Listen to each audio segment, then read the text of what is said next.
What is up, diehards? Wes Monell in the building for AWOL Sports with Dill Monell Drew Lacuesta. We got the fantasy flash today. We're going to go through 10 topics to help you out. All right, guys, you see it on the screen. We got Kyler Murray coming off a good season. Arizona made the playoffs. On the flip side, so did Jalen Hurts and the Philadelphia Eagles. Let's talk about it. Fantasy football, the draft is here. Let's help everyone else. Which guy are you picking? You're on the board. We're not going to go into the rounds and all that right now, but you're on the clock. You got to pick one of these two. Drew, who are you leaning? Honestly, when I first thought about it, I was going Kyler Murray. I did have him last year too, and he brought me to, let's just call it half a championship. But it was nice. He was always consistent. But as I looked more into it, it wasn't as easy as far as separation. So it was a tough one for me. I'd probably still go Kyler Murray, but I was surprised to see some of the comparisons between the two. The only thing that does worry me, obviously, D Hop's not going to be there for the first. He's going to be gone 6 games. So if you look at him missing some of the games where Kyler missed games and D Hop missed games, but they both. Um, we had D Hop missing, I think, 4 of the last games when Kyler did start, and they only went 1 for 3. Now, statistically, he was averaging about 250. He had 5 touchdowns to 1 interception, but they did lose 3 of those 4. So um, I would have liked to see or feel more comfortable about him not being in the lineup, especially without Kirk there.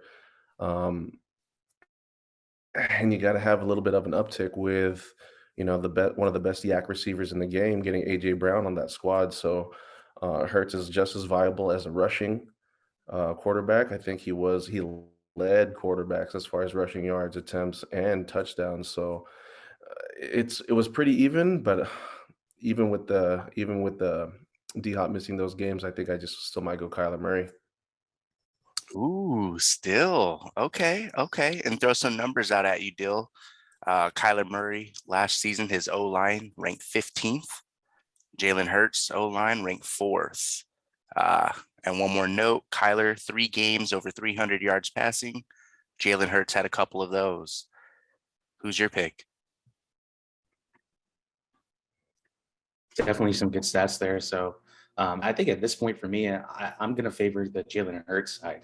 I think him getting, again, no disrespect to Devontae Smith, but getting a legit number 1 option in the league here to go opposite of him, I think that's a great addition, not only just for the receiving core, but obviously for Jalen Hurts to take that next step in the passing game. I think he's going to have that upside as far as 750, almost 800 rushing yards pretty much every season, especially with adding a big playmaker like that. You're probably going to be on the field more, having more scoring opportunities as well. And I think that rushing touchdown upside is still going to be there for him versus Kyler. I think he's going to kind of have to air it out a little bit more. We'll see, how they incorporate the run game as well. So I just think Jalen's such a huge part of that run game in Philadelphia as well. And I think they want to air it out more. So I think he's going to be the one benefiting and, again, may have a slightly better year when it comes to fantasy terms. All right, air it out. Drew, so knowing James Conner carried the Rocks a total of 18 times, 15 on the ground into the end zone.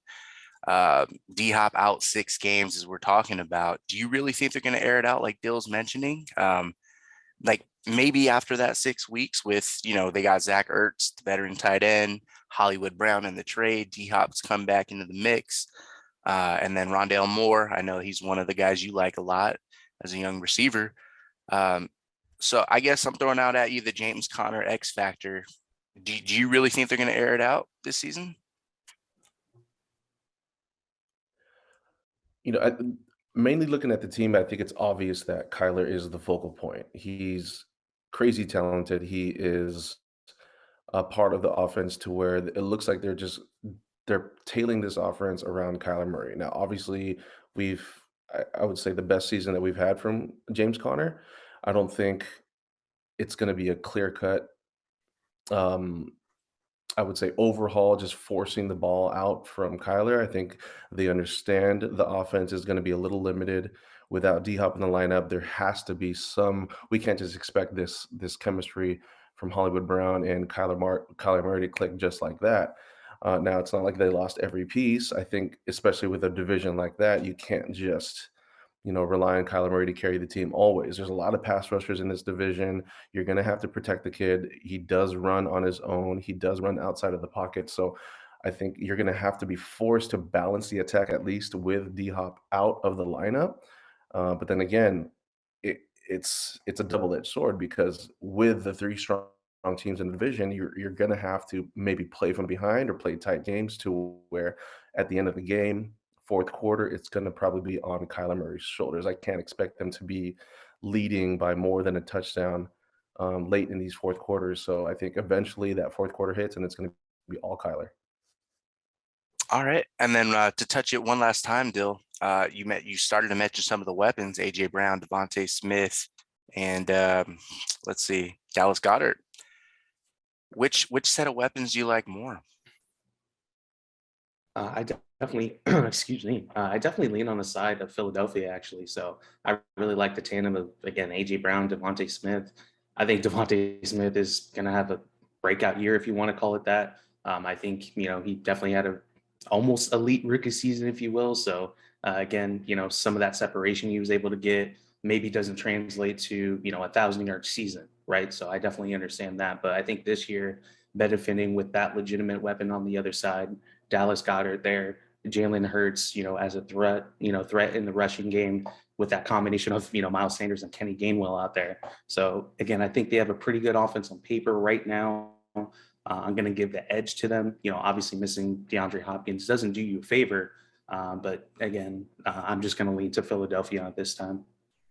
And are either of you concerned about Kyler Murray possibly forcing his way out, not playing this season or something along those lines? I know he just showed up to OTAs, but is that a concern for either of you?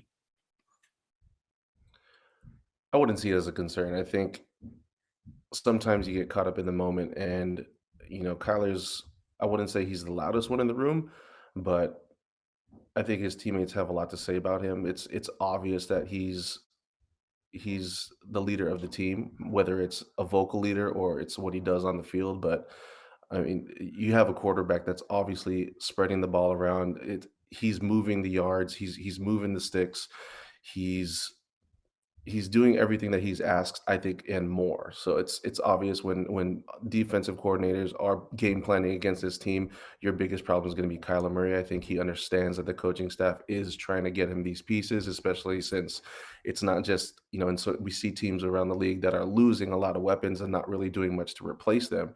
It seemed obvious to me that the Cardinals were trying to surround him with getting James Conner back, surrounding him with other weapons, losing Kirk, but adding Hollywood Brown. I think they're just mainly always in Kyler's ear, always telling him that they're going to do this contract. They're trying to get him on the field, but you can't control everything, right? So it's not only just him. We can't blame it all on Kyler. This is all more of an agent and financial thing too. So he's not always in those rooms. I think sometimes it's all about growing up. He's still a young quarterback and he's still learning the league, but I definitely think his team has his back, and I think Kyler will be there the whole year. All right. All right. So I think you guys were split, one on Murray, one on Hurts. No real concerns on Murray missing time. That's where we are.